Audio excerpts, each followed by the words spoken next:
Bonjour. Dans cette vidéo, nous allons nous intéresser à un autre aspect du pilotage d'activité qui est la maintenance. Encore une fois, une application générée sous Excel ne remplace pas forcément un progiciel, un logiciel spécifique développé à cet effet. Mais dans le cas présent, par exemple, il s'agissait de justifier aussi d'un investissement éventuel d'un tel logiciel. Comme d'habitude, dans mon fichier, vous allez trouver un onglet « Lisez-moi » qui va permettre de décrire un peu la structure du fichier avec les différents onglets et les fonctionnalités disponibles sur chaque onglet. Alors, quel est le principe? C'est de pouvoir en fait saisir des activités. Et l'intérêt, pour éviter les fautes de saisie ou autres, est de proposer à l'utilisateur non pas d'écrire ce qu'il veut, mais des choix qui ont été définis au préalable. Donc, en termes de structure, dans cette application Excel pour la maintenance, le fichier contient donc un onglet Liste dans lequel nous allons définir la structure de nos ateliers et le type d'opération dont nous avons besoin en maintenance. Nous voyons ici en colonne C les opérations possibles, en colonne E les ateliers de l'entreprise, en colonne G et H les pièces à risque. On est loin de mettre toute la nomenclature évidemment, mais au moins les pièces que l'on peut avoir du mal à approvisionner ou les pièces qui sont onéreuses. Ensuite, nous allons avoir les différents ateliers et leurs machines, pour ensuite, par machine, pouvoir affecter les pièces à risque que nous avons définies ou que nous définissons dans les colonnes G à H. Il est à noter qu'on utilisera beaucoup aussi les mises en forme conditionnelles, puisque par exemple, si sur la machine 1, je décide de rajouter une pièce qui n'existe pas, il est intéressant de s'apercevoir qu'on va avoir une action à faire. Soit la pièce est fausse et effectivement ce n'est pas cela que je voulais écrire, soit la pièce est bonne et il peut être intéressant de la définir avec son prix dans la liste des pièces à suivre.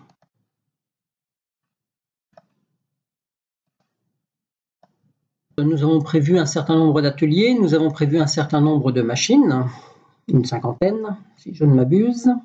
Voilà. Et donc, il est assez difficile de se déplacer sur une telle feuille, ce qui fait que nous avons utilisé la colonne A pour faire un accès rapide. Donc, juste pour regarder, si je clique sur la cellule A5, voilà, nous voyons que dans cette cellule, la formule fait appel à la fonction lien hypertexte, ce qui va me permettre effectivement de pouvoir naviguer très vite dans toute cette zone, puisque si j'ai besoin d'avoir devant les yeux ce qui se passe sur la machine 13, il me suffit de cliquer sur ce lien et je sais que dans ma fenêtre de visualisation, j'aurai la machine 13. Elle ne sera pas forcément en premier, mais elle apparaîtra dans la visualisation. Et je peux facilement aussi revenir en début de feuille pour arriver donc sur les différents ateliers. J'aurais très bien pu utiliser l'ascenseur, mais c'est quand même assez pratique d'avoir ces accès rapides.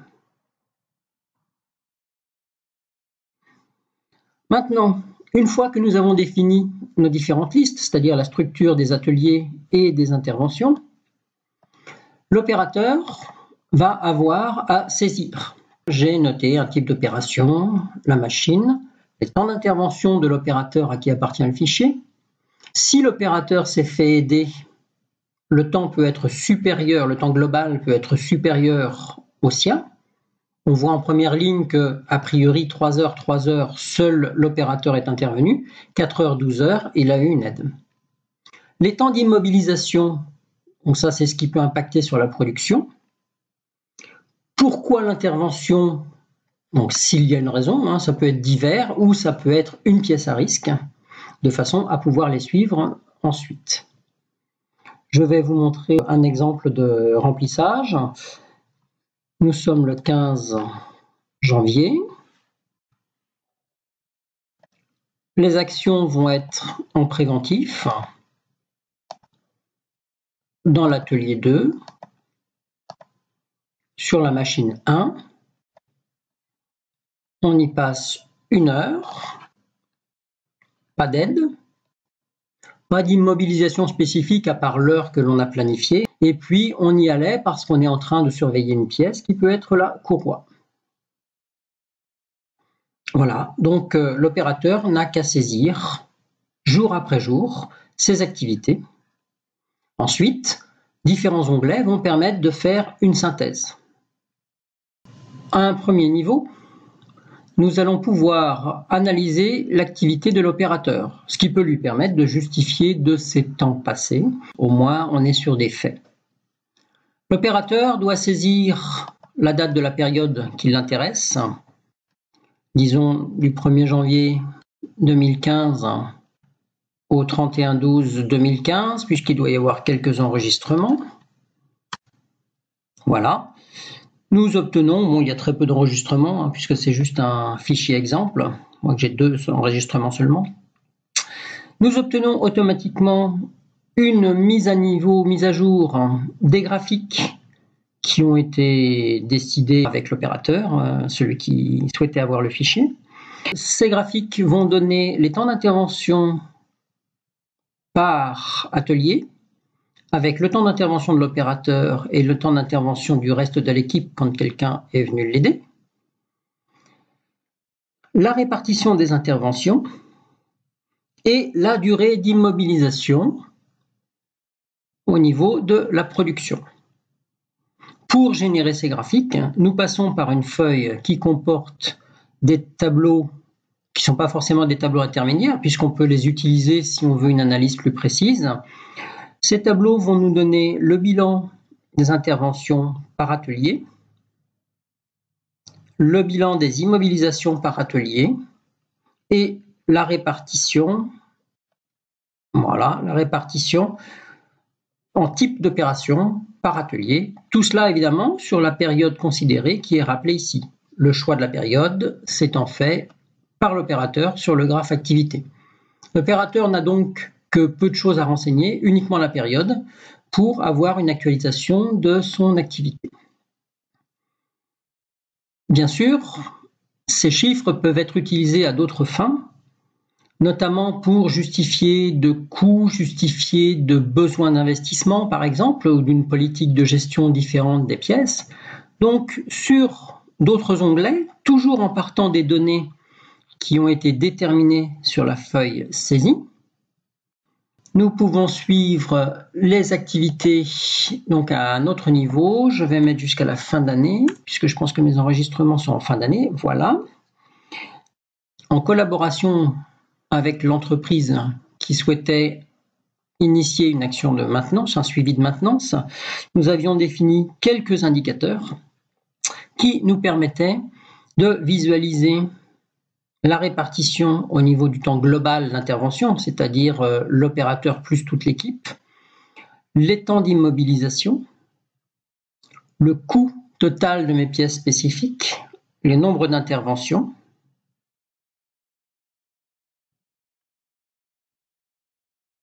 et dans la partie inférieure, comme on peut le voir, on s'intéresse aux pièces, et donc avec le coût total des pièces, le nombre d'interventions concernant les pièces, le temps d'immobilisation lié aux pièces, ainsi que le temps global d'intervention.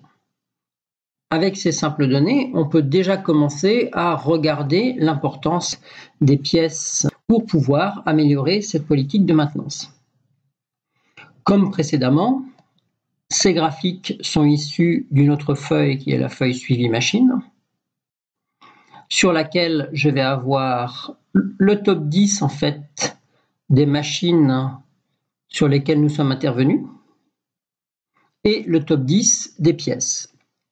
En ce qui concerne les critères choisis pour les top 10, nous allons rechanger de période effectivement puisque là j'ai très peu de données, donc je vais revenir en 1900. Bon, je peux laisser jusqu'au 31/12/2015 après tout, pourquoi pas. Là, j'ai un peu plus de données.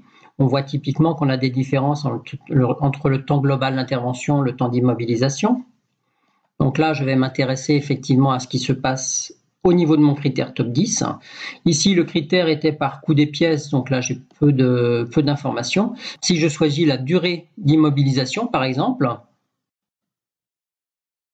voilà, j'ai une évolution de mes graphiques et on s'aperçoit que mes graphiques sont bien triés, un Pareto, en fonction du temps d'immobilisation. Avec ce type de fichier, on peut imaginer mettre en place des indicateurs comme le temps moyen entre pannes, ce qui est possible, mais une autre application aussi qui semblait intéressante à l'utilisateur était de pouvoir localiser les pièces. C'est-à-dire que quand j'ai besoin par exemple d'un roulement, savoir effectivement si le roulement est utilisé sur une seule machine ou sur plusieurs. Je pense que si je prends le roulement 2, je l'ai sur 2 machines. Et donc, cela peut quelquefois dépanner de savoir qu'on peut aller prendre sur une machine qui est à l'arrêt, par exemple, qui est déjà en maintenance, pour pouvoir dépanner une machine qui est en production. De la même façon, il serait facile de concevoir un onglet qui permette de lister les pièces à risque avant d'aller intervenir sur une machine, notamment quand celle-ci est sur un autre site. Voilà donc encore dans les outils possible de pilotage, comment on peut initier une démarche de maintenance en attendant peut-être d'avoir un outil beaucoup plus complet, sans doute plus souple et permettant une analyse encore plus pointue. À bientôt.